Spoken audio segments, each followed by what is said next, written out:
Hello, today I'm going to proceed with teaching you how to make your own binding and how to attach it to your quilt. Here I have my finished quilt, and this is the binding that we made together in the last two videos, and you can see how it's already pressed. So what you want to do is, there's a folded side obviously and an open side. What we're going to do is pin it first before we sew it. So just start somewhere. I usually start in the middle, somewhere along between one of the corners. Give myself space away from one of the corners. And you can do it on a side or on an end. It doesn't really matter where you choose to start. Don't pin this first little section. You're gonna need that as leeway to give yourself some space to finish sewing the binding together. So you're going to match up that open end that's not folded to the end, or to the edge of your quilt sandwich that you already have quilted. So I've got my quilt top, my batting, and my backing. It's all quilted together. I'm sorry I didn't think of it when I did the trimming on this. I should have videoed it. That probably would be helpful for some folks. I'll try to remember to do that on another one in the future, and take videos to show you what that process looks like. So it's already trimmed up, it's ready to go. We've made this binding like we said. Give yourself some space. I just leave quite a bit of room there. I don't know, maybe 5 to 6 inches or so, maybe 4, and then just pin it. And you're going to pin it because you're going to end up stitching it, and it'll be a 1/4 inch seam when you stitch this. So you just want to match it up to the edge there and stitch it. And the reason why is because after we stitch it, what then happens is this folded part is going to wrap around, and it'll be the finished back piece of the binding, like I showed you on one of my prior quilt videos. And I will show you the whole process on how to get this attached. So after, I'm going to continue pinning this because I want to show you what it looks like when you get to a 1/4 corner. I swear when I get on here I can't talk. Or maybe I talk like that all the time and I don't realize it until it's recorded. That's kind of funny.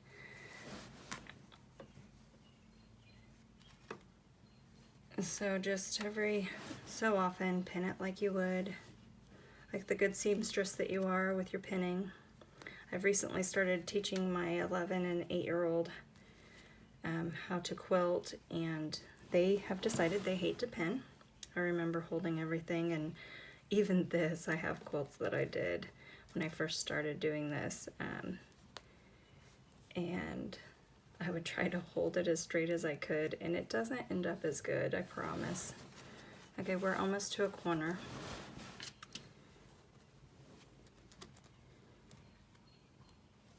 It's very exciting and stimulating. And then I will show you how to sew this on. I'm going to go through the whole process with you to help you. So see, you can see how I get there. Now when we sew this, we're going to do a little bit of fancy footwork here to get ourselves a good miter. And so this does not need to be exact, because you're going to leave kind of a loop hanging there when you do your stitching. Okay? So, and then you keep pinning it. Well, what I think I'm going to do now is, I think I'm going to sew this so that I can show you how to sew it and sew a corner. And then I'll probably turn this off so I can finish pinning the rest of the way and sew it all the way around until I get to the end. And I'll show you how to finish the end of it. And then we'll do together, I'll do another piece after I get it all sewed together. I will do another little area where I'll show you how to stitch it on the back. The way that you finish it on the back is by hand stitching, and there's a special little stitch. I call it a T-stitch. I actually learned it from my mother-in-law a long time ago, thank goodness.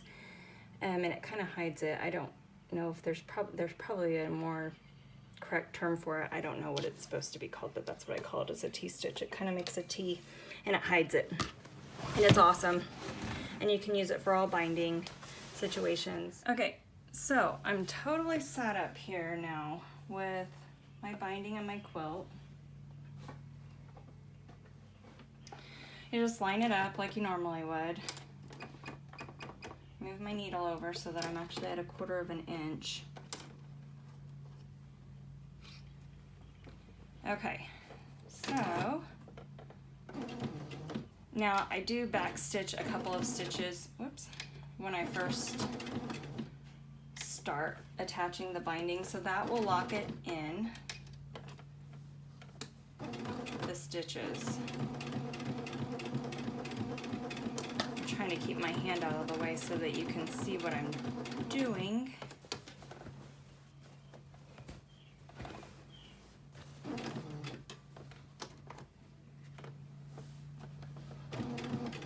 Here, I'm going to try to keep my hand out of the way so that you can see this.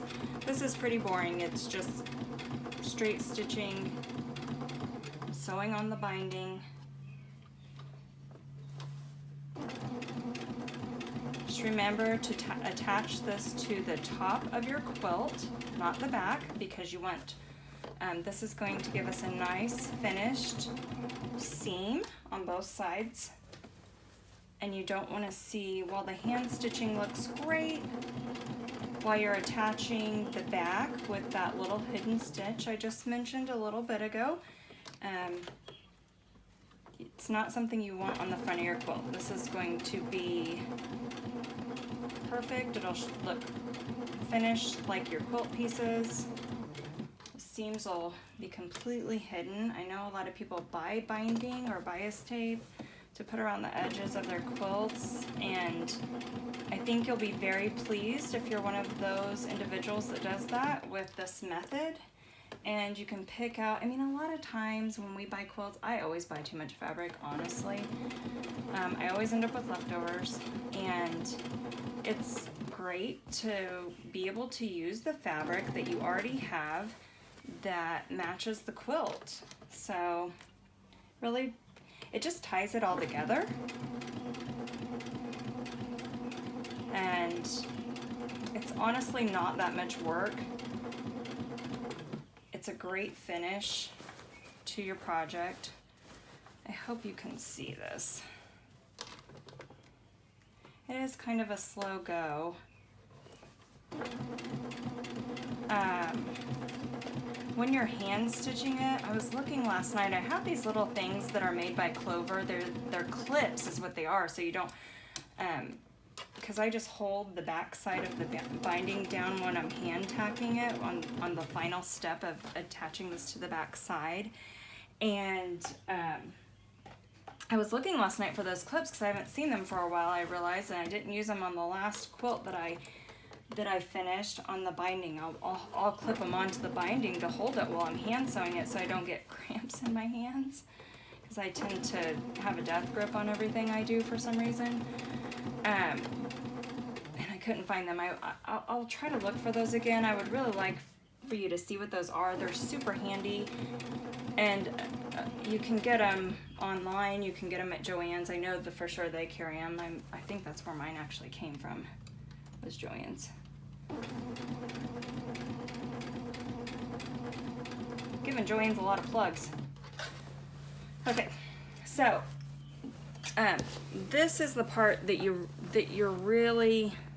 I really need you to see, because this can be confusing and tricky, and it takes a little bit to get the hang of it. So don't feel defeated, and I don't say that to scare you. So keep pulling straight threads off here.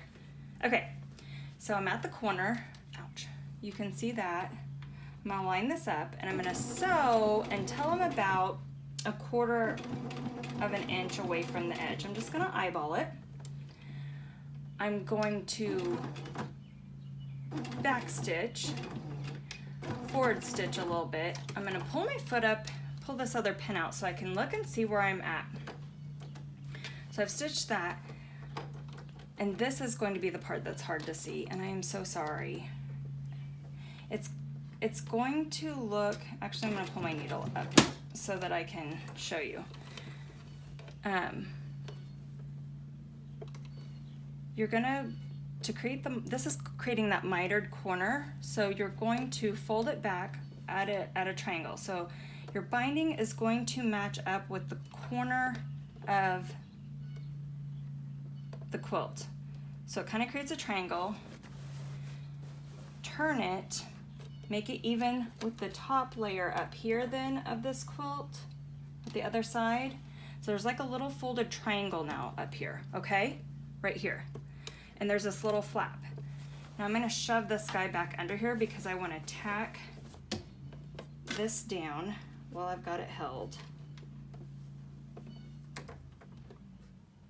Whoops, and of course I do it the wrong way, you know.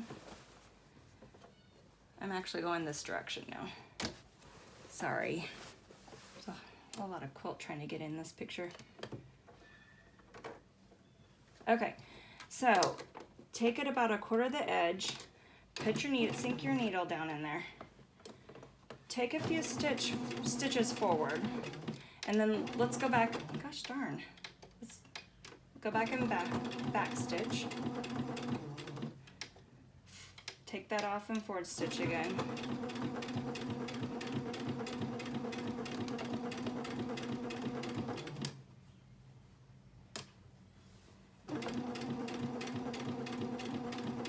I'm just gonna go a little bit so I can show you. I wanna get away from that corner so I can show you. Okay, so see, you have this little flap here. So this is what it's gonna look like. And this is going to be so nifty when we get done with this and we flip this over. It's gonna create that perfect mitered corner like it did on the other quilt I showed you. Here's that example again. See that? Isn't that great? It really looks sharp. It's so handy, but you have to sew those corners in that fashion in order to get it to finish that clean like that. So I will be back as soon as I finish. Okay, so I'm at the next corner and I'm going to try to take a good picture of how to sew this mitered corner. I'm going to sew to the edge until I'm about 1/4 of an inch away from the end. At which point I'm going to take a couple of back stitches, come forward just a smidge with a couple stitches. I'm going to pull this out and I'm going to fold this so that it's mitered with so from the point, fold it down. See that? And then make this top part even with the edge of the quilt and flip it back over. Okay, I'm gonna do that. And this will be how you get that mitered finished when you go to tack this down. Well, see that? You've got the flap. I'm gonna turn it so that I can sew it. So I wanna catch it 1/4 inch away. And it's fine that these looped like that. You can cut them off when you're finished stitching it. So start about 1/4 inch away.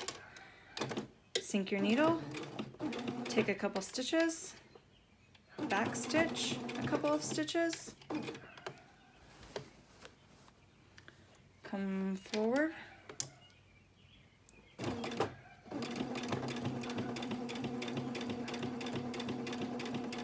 and keep stitching.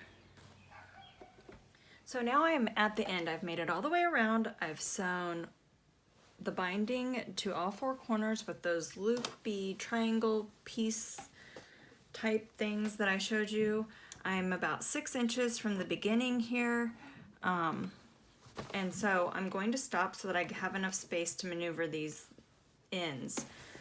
You're gonna want to leave yourself some room. Take a couple of back stitches because you'll put some stress on this. Pop this out and give it a clip.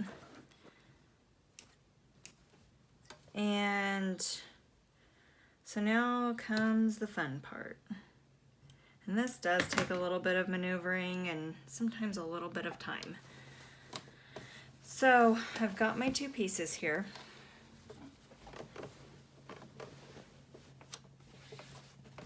Oh, lots of leftover binding. Okay, so I've got my two pieces. I'm gonna bring them together and kind of fold it in half.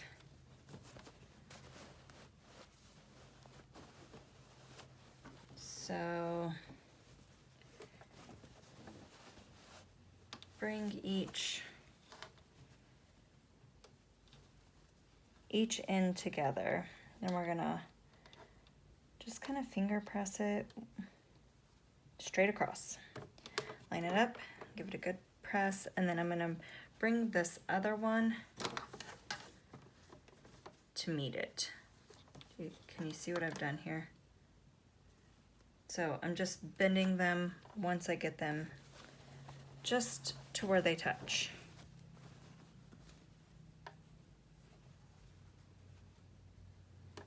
And I'll finger press that second one too. Sorry, kind of have to fiddle a little bit to get these. You may not get this right the very first time. Sometimes I've been known to press this with my iron to give myself a good crease to reference, or stick a pin in the fold lines here, or even mark it with a pencil or a sewing pen that disappears, you know, the disappearing ink. So you're gonna have two faint creases here once you open these up, and the idea is to match them up.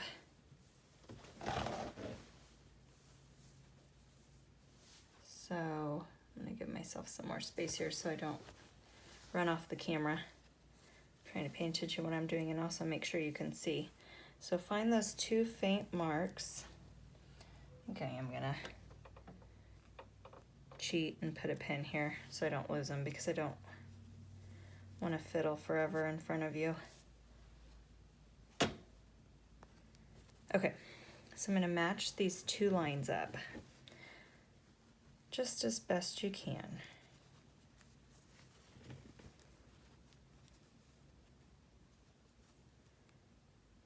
And pin them together.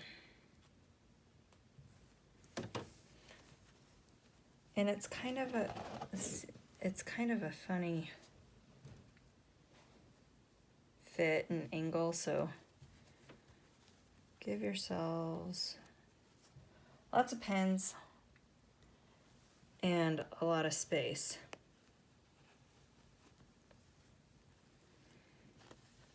I'm gonna pin on either side too. I'm really pinning a lot on here. Just so it doesn't shift, because it's going to try to, because you've got it sewed already and it's, you know. So this black pin is my line, this black and white area. I'm gonna put this under my, back on my sewing machine. I'm gonna pull these two middle pins out and I'm gonna sew down this line. I can very faintly see it. I doubt you can see it on here since I can hardly see it. Again, it shows up a little better if you press it with your iron. Make sure you don't have any crinkles or wrinkles, creases. You don't want to accidentally sew like a bubble into this or something. Okay, so get it as flat as you can. See, and it's trying to pull my pins out because of the strain, because of this funky little situation. And then just try to sew it straight across. Sorry. I will do a back stitch on this. There is going to be strain on this piece. It's where it comes together, obviously. Just try to sew it as straight across as you can. Don't totally stress. It doesn't have to be perfect, just close. Kidding. Okay. Back stitch again when you get to the end, again, so that those stitches don't come undone. You can pull your pins out at this point I'm gonna clip these threads and see what we've got. Sometimes you're not gonna get it perfect on that first try, and that's okay. These stitches are still gonna help, so you don't have to pin as much if you didn't get it right the first time. And you can sew it again, further away or closer together. Usually, I'm a little conservative to where I have to do it closer together. We're not gonna leave all this here. I just need to see how close I am. So the way that you wanna see if you've got it tight enough, you know, if you sewed it close enough together, is how it lays. Because we're gonna sew this down after we've ensured that we've got this how we want it. So pull your quilt straight and see if that's gonna lay flat or if you're going to be shoving some extra fabric in there.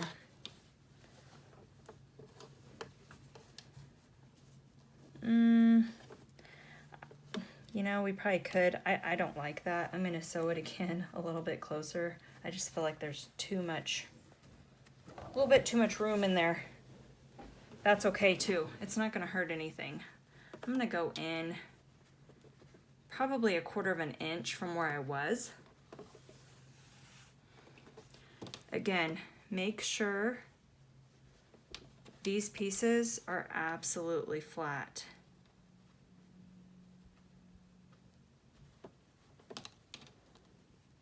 I need to massage these back open a little bit because I need to get closer. I need to make this, I want to make the overall binding shorter. So I'm trying to get this closer.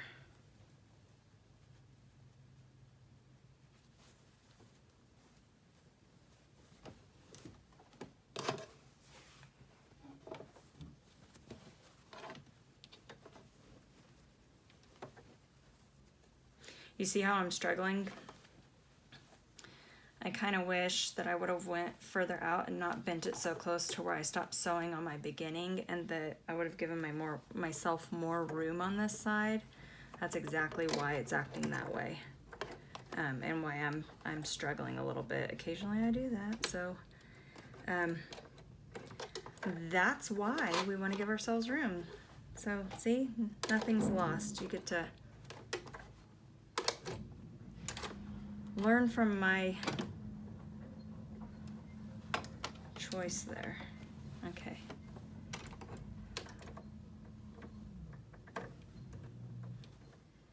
After you've got it where you want it, and it's flat, we're gonna wrestle here a little bit. After it's flat and you've got it where you want it, same thing. Back stitch again, because the strain will be there still. Make sure it's flat. Try to sew it straight. Just sew a line next to it. And you're gonna back stitch again at the end. Just a couple stitches. Go ahead and pull it out and clip your threads.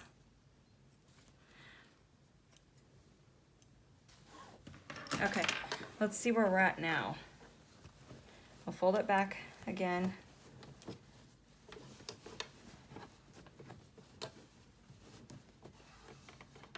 I think that's actually going to be good. Okay, so now open it back up to where you were, and since it really is about a 1/4 inch seam, because you just want to cut this kind of, you know, similar to what you did when you did the mitered binding. Just cut those off. More scraps to add to my stash. And so cut those off, leaving yourself about a 1/4 inch seam. And just flip that up to one side, finger press it to one side. And then we're gonna stretch this out and we're gonna sew the remaining. So I'm gonna pick up a few stitches before where I stopped when I was coming around to meet my start place. I'm just gonna pick up a few inches behind there to lock those stitches in. A couple stitches, back stitch, come back forward, and just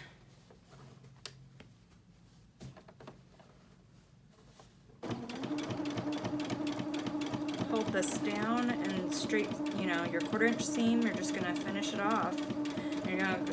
You're going to sew straight across that final binding seam that we created. It's not mitered, it is straight when you close it up, and that's okay. Perfect, look at that. No gap, no bubbles. Picked it at a perfect length. Excellent, it's worth it. It's worth it to go back and check. I'm gonna back stitch a couple stitches. I'm gonna forward stitch, and then I'm done with that. It's attached. We've now got our binding on and are ready to go to the next step of wrapping it around and hand tacking it. So this is gonna be great, and it will cover where we sewed it right there. And we're gonna hand tack it just like that, see? And it's gonna look so nice. Yay, I'm back and we have got the entire binding stitched on. I did not bore you to death with more pressing. I did take my iron and press the binding all the way around on top of the quilt away from the top so that we have a nice flush seam here.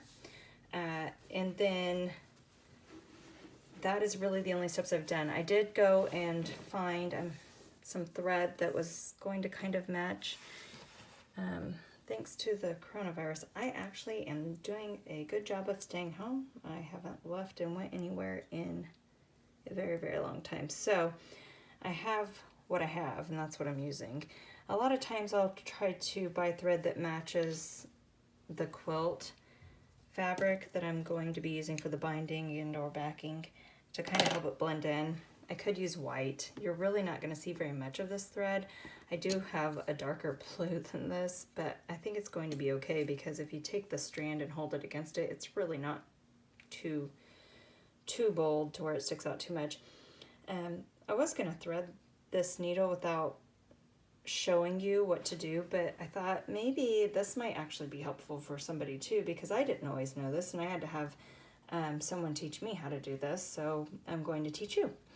I pull off a piece of thread. I have a small stitching needle. This is actually a quilting needle. You can buy sharps if you want. That's a type of needle,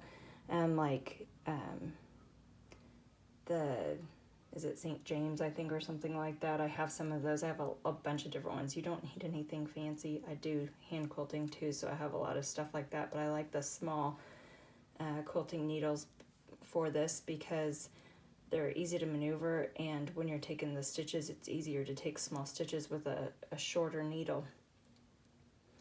So I've already got it threaded, and when I pulled the thread off of the spool, I will just kind of pull a length off of the spool by stretching my hand out and measuring about to my shoulder with the thread, clipping it, threading my needle, which I've already done. One side of the thread is longer than the other side. I've actually got two strands here. I don't know how well you can see that. Here's one end and then there's a longer end right here. I'm going to make what is called a quilter's knot. And this is something that you do when you hand quilt also. I use it for any kind of hand sewing because it helps me to get a good knot at the end, and it also helps me have a knot that I can bury into my project. So I even use this to mend my kids' toys, which you would be surprised at how much toy mending happens in this home. So what you do is you have your needle and the longer end of your thread, okay? Because you're only going to stitch with one of these threads. It's not going to be both of them. Growing up, I used to pull thread through evenly to make two strands and then tie it kind of like you do a balloon and pull it through into a big knot, right? And you do it over and over until it's big enough that it doesn't come through whatever you're working on. That's not what we're going to do here. You're going to take the end of this thread and hold it against your finger underneath the needle and wrap it 4 or 5 times. There's 5. Give it a pinch between your thumb and your index finger. So it's wrapped around my needle, it's in there. I'm going to push that needle up and hang on to it and just gently pull the thread. And when I get to the bottom, I'm gonna have a little knot here. I do. Now, I don't know. We'll see if it holds up. So I'm gonna try to hide this guy close to the edge. Yeah, that's gonna be a little too thin. I'm just gonna do it again next to it. I think I let go of some of it because I did it so slow when I was showing you that I didn't have a good pinch on it, and some of my stuff came off. You gotta hang on to it. Give it a pinch. There we go. There, I've got a nice quilter's knot. You see that? Okay, so let's bury it. I'm just going to take a little stitch out of the side where it's going to be hidden, and I'm gonna tug this. And I don't know if you can tell or not. I'm gonna tug on this kind of, there we go. Did you hear that? You probably didn't hear it, but it went pop. It's like this little, you can actually hear the knot go in there. It's buried inside of here. That's how they do it when they hand quilt too. It's fantastic information, honestly. Aren't these neat? Also, I'm just gonna say this. Aren't these scissors awesome? Do you see how they're curved like that? These are embroidery scissors. They're fantastic because they curve up. So when you go to clip threads away from your quilts or something that you're working on, it doesn't cut your fabric. I used to use my regular, they're made by Ginger too, in case anyone's interested, and they come with the leather sheath just like the other ones do.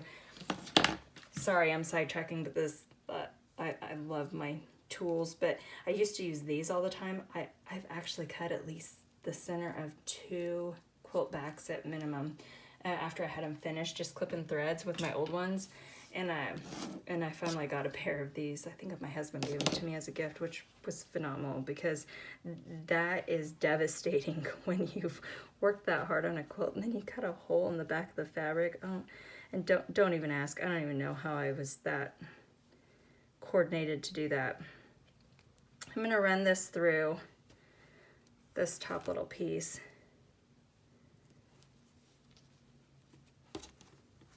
And I didn't go look for my clover clips.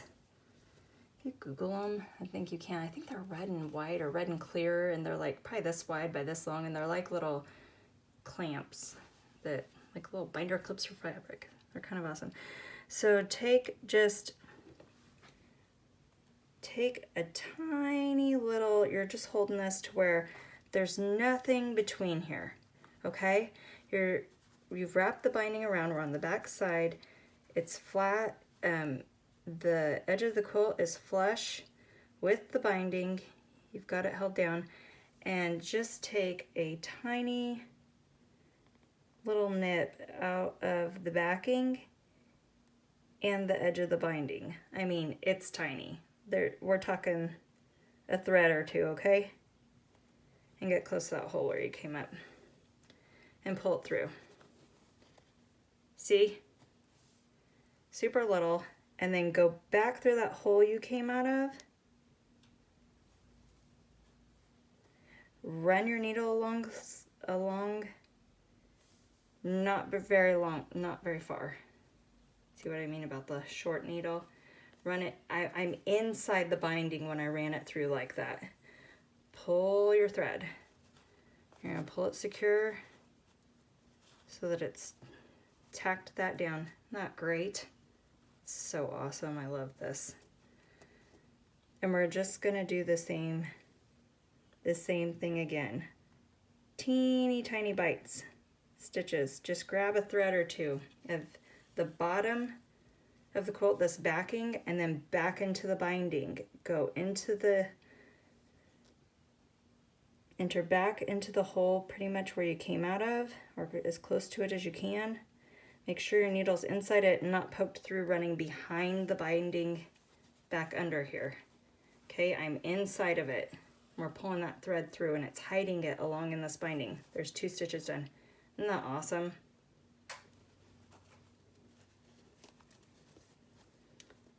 Now I started close to this corner because I want you guys to know what to do when you get to the corner because it's different. And every time you stop because you're gonna have to replenish the thread on your needle several times to get around your entire project.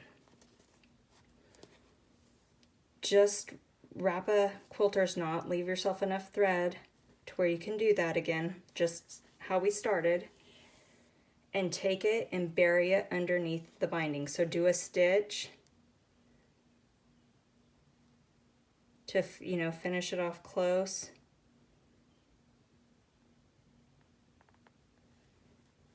And then you would run your needle, so like right here, I do have my knot up here, and I would just run it under behind here. I'd kind of pick my binding up a little bit and kind of run it under there and then clip my thread. And you'll pop that knot into your fabric again to hide it. Okay, so remember how we did that weird little dance when we got to the corners when we were sewing the binding onto the quilt?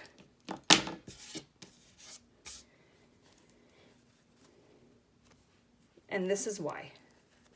We're gonna fold it. Look at that. We're gonna fold it and hold it. And I always work this corner out first to see what it's gonna look like before I keep stitching too close to it in case I kind of need to finagle it. I just wanna double check that it's going to look good on both sides and cover what I need it to cover.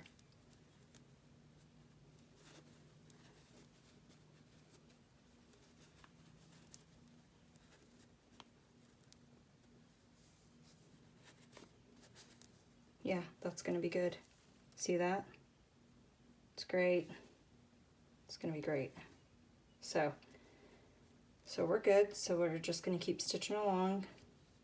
Kind of prepare that with my fingers, and then I'm gonna hold this down and continue taking a couple of little bites, and I'm gonna do it all the way to the end where the corner is. The trickiest part about the corner is just folding it so you have that good miter. If you don't sew close enough to the edges when you are attaching the binding on with your sewing machine, as we did in the prior step, if you don't get to that quarter inch like I suggested, you will end up with problems trying to attach this because it won't like it. It'll end up with a hole there or something. Are these great? Love those scissors. Okay, so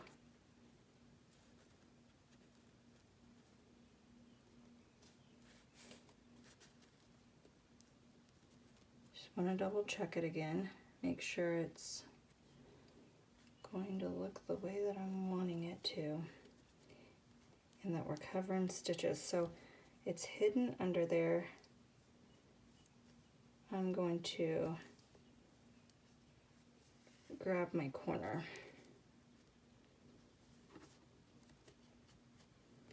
Oh, I got it a little too high up. I'm going to travel down to the corner. I'm going to re-enter because I didn't like where I ended up, so you can't even see what I did now because I poked that too high up. I realized after I got going to show you how to do this that I usually sew from right to left when I'm attaching this versus left to right, and so this is backwards for me, and so it's causing me a little bit of uncoordination.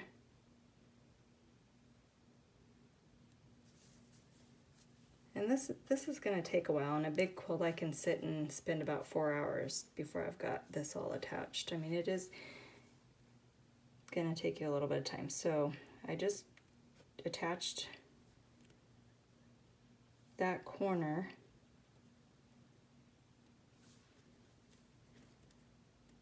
Now, the only thing else that I want to say before I leave you is you're going to come across spots where we had the binding mitered. When we very first put the pieces together, there's going to be seams like this.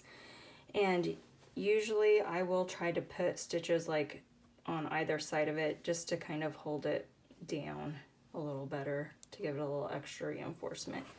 So yeah, you just do this all the way around and you will have a completely finished quilt. Feel free to make a label to stitch on the back or embroider your initials in here, or the year or whatnot, because quilts are a wonderful thing for your family to have or to give to dear friends, or just to have around your house. I've made some just for our couch because everybody likes to cover up with a movie, right?